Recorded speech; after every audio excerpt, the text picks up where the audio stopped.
Kerala state X services league Pinarayi unit പുതുതായി നിർമ്മിച്ച ആസ്ഥാന മന്ദിരത്തിന്റെ ഉദ്ഘാടനം നടന്നു. വിമുക്ത ഭട ഭവൻ എന്ന കെട്ടിടത്തിന്റെ ഉദ്ഘാടനം കണ്ണൂർ ജില്ലാ പ്രസിഡന്റ് വത്സരാജ് മടയമ്പത്ത്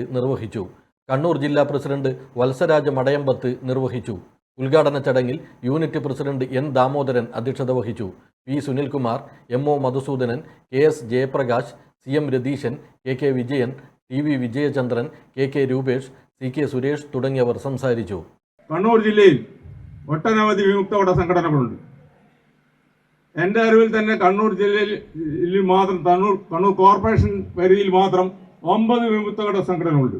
എന്നാൽ വിമുക്ത ഭടന്മാരുടെ പ്രശ്നങ്ങൾ നേരിട്ട് മനസ്സിലാക്കാനും ആ പ്രശ്നങ്ങളിൽ നേരിട്ട് ഇടപെടാനും പ്രശ്നങ്ങൾ ദൂരീകരിക്കുന്നതിന് വേണ്ടി അങ്ങേയറ്റം പരിശ്രമിക്കാനും നടത്തുന്ന ഒരേ ഒരു സംഘടന Kerala state X services league മാത്രമാണ്. എനിക്കത് തിട്ടം തീർന്ന് പറയാൻ പറ്റും.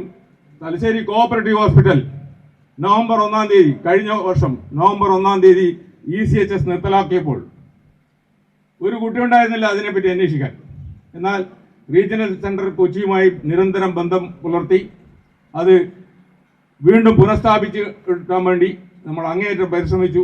അത് വീണ്ടും പുനഃസ്ഥാപിച്ചു. കഴിഞ്ഞ 23 വർഷമായി തലശ്ശേരി കോഓപ്പറേറ്റീവ് ഹോസ്പിറ്റൽ നമ്മുടെ എംപാനലിൽ പ്രവർത്തിച്ചുകൊണ്ടിരിക്കുകയാണ്. ഇപ്പോഴും പല പ്രാവശ്യമായിട്ട് അവിടെ നിന്ന് എന്നെ വിളിച്ചിട്ട് പറയും, ഇതാ 1.25 കോടി കിട്ടാനുണ്ട് വത്സടാ, അടുത്ത ആഴ്ച നമ്മൾ നിർത്താൻ പോവാണ്. 2 കോടി കിട്ടാനുണ്ട്, ഇതാ നിർത്താൻ പോവാണ്. പക്ഷേ അതിൽ അവസരോചിതമായി റീജിയണൽ ഡയറക്ടേഴ്സിനെയും MD ECHSുമായി സംസാരിച്ച് ആ പൈസയൊക്കെ വാങ്ങിച്ചു കൊടുത്ത് ആ ഹോസ്പിറ്റലിനെ നിലനിർത്താൻ കേരള സ്റ്റേറ്റ് എക്സ് സർവീസ് ലീഗിന് സാധിച്ചിട്ടുണ്ട്. Midco the net software park Thana, Kannur.